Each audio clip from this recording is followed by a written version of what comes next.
Hi. അപ്പം ഞാൻ ഇപ്പോൾ പറയാൻ പോകുന്ന സിനിമ കങ്കുവ. സിനിമ കുറേയധികം ലാഗ് അടിപ്പിക്കുന്നുണ്ട്, കുറേയധികം ലോജിക്കില്ലായ്മയുണ്ട്. ഈ സിനിമ കാണാൻ പോകുമ്പോൾ തന്നെ ഞാൻ വിചാരിച്ച സാധനമാണ് തലച്ചോറങ്ങ് മാറ്റി വെക്കുക, സിനിമ കാണുക. ഞാൻ പൊതുവെ അടിപ്പടങ്ങൾ അല്ലെങ്കിൽ ചോരക്കളി ഇങ്ങനത്തെ ഒരു പടങ്ങൾ കാണാൻ പോകുമ്പോൾ, അല്ലെങ്കിൽ ഈ രാജമൗലിയുടെ പടങ്ങളൊക്കെ കാണാൻ പോകുമ്പോൾ ഉണ്ടാവുന്ന ഒരു സംഭവം എന്ന് വെച്ചാൽ, രാജമൗലി മാത്രമല്ല, ഈ ഫെസ്റ്റിവൽ പടങ്ങൾ, അതായത് പൊങ്കൽ മറ്റേത് അങ്ങനത്തെ രീതിയിൽ തമിഴ്നാട്ടിൽ ഒരുപാട് അജിത്ത് പടങ്ങളൊക്കെ വരുന്ന വിജയ് പടങ്ങള്, ഇതേപോലെ സൂര്യന്റെ കുറച്ച് പടങ്ങൾ, രജനീകാന്തിന്റെ പടങ്ങൾ ഒക്കെ വരുന്നതെന്ന് പറഞ്ഞാല് ഫെസ്റ്റിവലിന് ആഘോഷിക്കുക, തുള്ളിച്ചാടി കാണുക, ഇതൊക്കെ വരുന്നത് ആ ഒരു മോഡലിൽ തന്നെയായിരിക്കും. അപ്പൊ പിന്നെ നമ്മൾ വേറൊന്നും ചിന്തിക്കാനോ അല്ലെങ്കിൽ അതിൻ്റെ ഉള്ളിൽ ചകഞ്ഞു പോകാനോ നിൽക്കാറുണ്ട്. ഈ സാധനങ്ങൾ മാറ്റി നിർത്തിയ സിനിമ നല്ല എന്റർടൈനിങ് തന്നെയാണ്, നിങ്ങൾക്ക് പോയി കാണാൻ പറ്റും. ഒന്നാമത്തെ നെഗറ്റീവ് എന്ന് പറയുന്നത്, ഫസ്റ്റ് തുടങ്ങുമ്പോൾ തന്നെ കുറച്ച് കുട്ടികളെ വെച്ച് അവരെ തലച്ചോറില് എന്തൊക്കെയോ പ്രോസസ്സിങ് നടത്തുന്ന കാര്യങ്ങളൊക്കെ കാണിക്കുന്നുണ്ട്. ഒരു കമ്പ്യൂട്ടറൊക്കെ, ഒരു വില്ലൻ അവിടെ, വില്ലന്റെ കുറെ ഈ ടീം ഒക്കെ നിൽക്കുന്നുണ്ട്, എന്തോ പരിപാടി ചെയ്യുന്നുണ്ട്. അതെന്താണെന്നുള്ള സിനിമയുടെ അവസാനം വരെ പറയുന്നില്ല. അത് ഫസ്റ്റ് ആയിട്ടുള്ള നെഗറ്റീവാണ്. അത് ഒന്ന് എന്താണെന്നില്ല എക്സ്പ്ലെയിൻ ചെയ്യാനുള്ള സമയം ഒരുപാട് എടുക്കായിരുന്നു. കാരണം 2.5 മണിക്കൂറായിട്ടേ പാടുള്ളൂ. അതൊന്ന് നമുക്ക് മനസ്സിലാക്കി തന്നിട്ടുണ്ടെങ്കിൽ നമുക്ക് കുറച്ചും കൂടി ഒരു രസകരമായിട്ട് സിനിമ പോയേനെ. ബാക്കി എന്തെല്ലോ ചപ്പ് ചവറ് കാണിച്ചിട്ടുണ്ട്, അത് വേണ്ടായിരുന്നു എന്നാണ് എനിക്ക് തോന്നിയിട്ടുള്ളത്. പിന്നെ ഇതില് ഫസ്റ്റ് കാണിക്കുന്നത് ഫ്രാൻസിസ് എന്ന് പറഞ്ഞിട്ട് സൂര്യയുടെ തന്നെ പുതിയ കാലഘട്ടത്തിലെ ഒരു സൂര്യനാണ്. ആ സൂര്യയുടെ ഫസ്റ്റുള്ള ഒരു ആക്ടിവിറ്റി അല്ലെങ്കിൽ അദ്ദേഹത്തിന്റെ മാനേഴ്സിങ്ങൾ, അതൊന്നും ഒരു ആവശ്യമില്ലാത്ത കുത്തിക്കയറ്റി വെച്ച, അല്ലെങ്കിൽ പുതിയ കാലത്തെ പിള്ളേർക്ക് ഇഷ്ടപ്പെടാൻ വേണ്ടി ചെയ്തു വെച്ച സാധനമാണ്. ദ ബോയ്സ് എന്നൊക്കെ ആ ഒരു മ്യൂസിക് ഒക്കെ ഉണ്ട്. പുതിയ കാലഘട്ടത്തിന് ഇഷ്ടപ്പെടാൻ വേണ്ടി കയറ്റി വെച്ച സാധനങ്ങൾ. അതേപോലെ തന്നെ ഇൻസ്റ്റാഗ്രാമിലൊക്കെ കണ്ടുവരുന്ന കുറച്ച് സാധനങ്ങളുണ്ട്.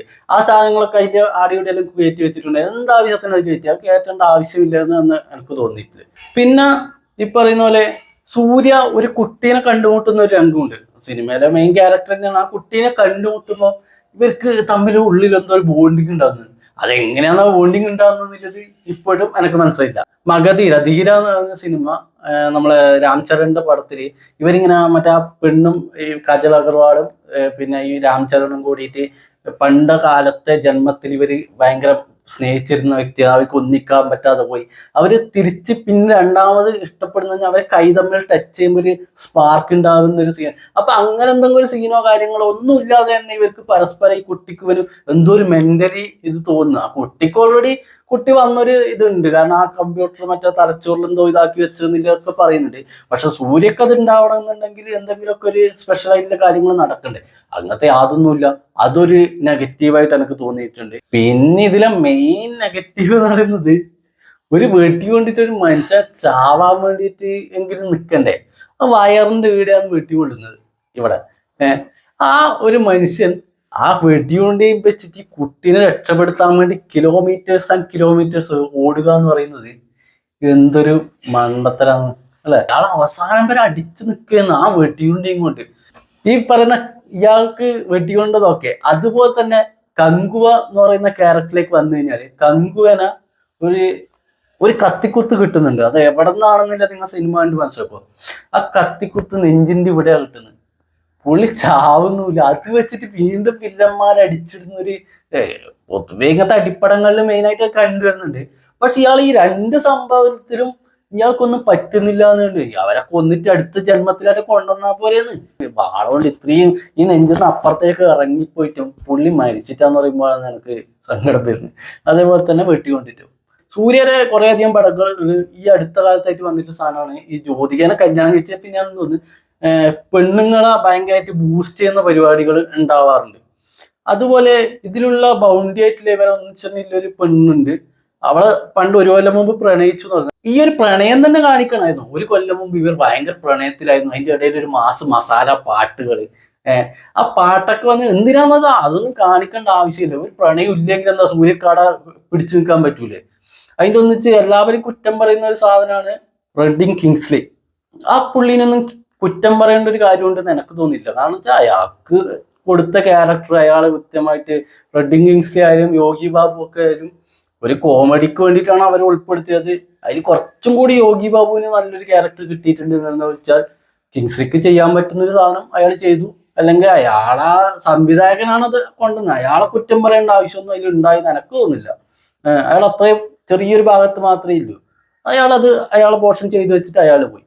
പിന്നെ കങ്കുവിനെ കുറിച്ച് തന്നെ പറഞ്ഞു കഴിഞ്ഞാൽ കങ്കുവ ഒരു ഗ്രാമത്തിലെ ഒരു രാജാവിനെ പോലെ, അല്ലെങ്കിൽ ആ ഗ്രാമത്തിലെ ഏറ്റവും മെയിൻ ആളെ മോനാണ്. അത് അവൻ അവൻ വന്നു കഴിഞ്ഞാൽ അവിടുത്തെ എല്ലാം നടക്കുന്നില്ലതാണ്. പക്ഷെ പുള്ളിക്കവിടെ ഒരു പുല്ല് വിലയാണ് കേട്ടോ. ആടെ ഈ ഈ ചെക്കനെ കൊല്ലാൻ പാടില്ല, അല്ലെങ്കിൽ ഇവനെ ഇങ്ങനെ ആക്കണം എന്നല്ല പറഞ്ഞു കഴിഞ്ഞാൽ നാട്ടുകാർ ഫുള്ള് എതിർക്കും. പിന്നെ കങ്കുവ നാട്ടിൽ തരാന്ന് ഒരു രാജാവിന്റെ പോലെ അതിന്റെ വിലയില്ലേ. കാരണം ഇത് അതിന്റെ പ്രശ്നം എന്ന് പറഞ്ഞാൽ ഇപ്പൊ എല്ലാവരും റിവ്യൂവർമാര് പറയുന്നത് ഈ എപ്പോഴും അലറിക്കൊണ്ടിരിക്കുന്ന സൂര്യ ഒരു കാട്ടിൽ ജീവിക്കുന്ന, അല്ലെങ്കിൽ കാടുമായിട്ട് ജീവിക്കുന്ന, അത്ര ഏതോ കൊല്ലങ്ങൾക്ക് മുമ്പിലൊരു ആ ജീവിതത്തിലുള്ള വ്യക്തികള് അവരെ കാട്ടില് മറ്റേ ഈ പറയുന്ന മൃഗങ്ങളെ പോലെ അലർന്നല്ലാണ്ട് വേറൊന്നും ചെയ്യില്ല. അതിലൊന്നും ഒരു നെഗറ്റീവായിട്ട് എനിക്ക് തോന്നിയിട്ട.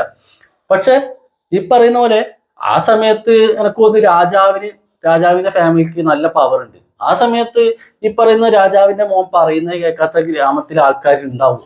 എനിക്കതൊരു ഡൗട്ടാണ്. കാരണം വെച്ചാൽ അയാൾ പറയുമ്പോൾ മറ്റവര് എതിർക്കുന്നുണ്ടെങ്കിൽ പിന്നെ ആ പുള്ളിക്കുന്നതാണ് ഒരു വിലയില്ലത്.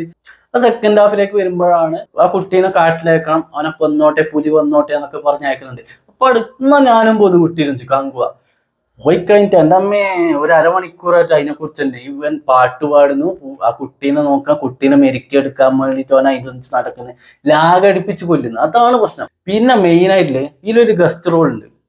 ഗസ്റ്റ് റോൾ എന്ന് പറഞ്ഞാൽ ആ സാധനം ശരിക്കും പറഞ്ഞാൽ ആ ഒരു നമ്മളെ ട്രെയിലറിൽ കാണിച്ച ചിരിയോടെ സാധനം നിർത്തിയിട്ടുണ്ടെങ്കിൽ സിനിമ ഉറപ്പായിട്ടും വിജയിക്കും.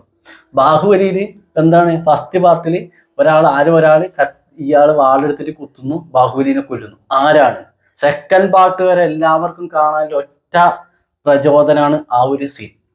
അതേപോലെ ഇതിൽ നിർത്തിയിട്ട് വില്ലനെ കാണിക്കാതിരുന്നെങ്കിൽ സിനിമ പകുതിയിലധികം രക്ഷപ്പെട്ടു എന്ന് തന്നെ പറയാം. സിനിമ വിജയി കിട്ടി. പക്ഷെ എന്തിനാണ് അയാളെ കാണിച്ച, ഗസ്റ്റിനെ കാണിച്ച, അത് അയാളെ മാക്സിമം പൊട്ടൻഷ്യലി കാണിച്ചു കഴിഞ്ഞു. ഇന്നതാണ് അയാൾ ചെയ്യുന്നത്, അയാള് ബാക്കിയുള്ള സിനിമകളിലൊക്കെ അയാൾ ഇങ്ങനെ തന്നെയാണ് പിന്നെ ചെയ്യാറുള്ളത്. ആ ഒരു രീതിയിൽ തന്നെയാണ് അയാളെ മാനറിസം വരുന്നത്. ഇങ്ങനത്തെ ഒരുപാട് സിനിമകൾ അയാൾ അഭിനയിച്ചിട്ടുണ്ട്.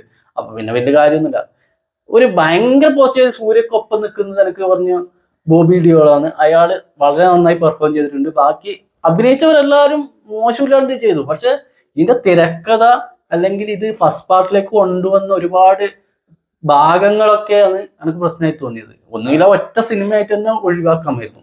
നീട്ടി പരത്തി പറഞ്ഞിട്ട് ഇതാക്കണ്ട. കാരണം വെച്ചാൽ പറയേണ്ട സാധനം മെയിനായിട്ട് പറഞ്ഞില്ല. ഫസ്റ്റത്തെ ആ കമ്പ്യൂട്ടർ സാധനങ്ങളൊന്നും പറഞ്ഞില്ല. ആ പറയേണ്ട സാധനം പറയാത്തതുകൊണ്ട് സിനിമ കുറച്ചൊരു നെഗറ്റീവായിട്ട് എനിക്ക് തോന്നി. അപ്പൊ നിങ്ങൾ സിനിമ കണ്ടിട്ടുണ്ടെങ്കിൽ എന്താണ് നിങ്ങൾക്ക് അനുഭവപ്പെട്ടത്, ഞാൻ പറഞ്ഞത് ശരിയാണോ അല്ലയോ, അല്ലെങ്കിൽ എന്താണ് എന്നുള്ളത് ഒന്ന് കമന്റിൽ പറയുക. അപ്പം അടുത്തൊരു വീഡിയോ ആയിട്ട് കാണുന്നത് വരെ ഗുഡ് ബൈ.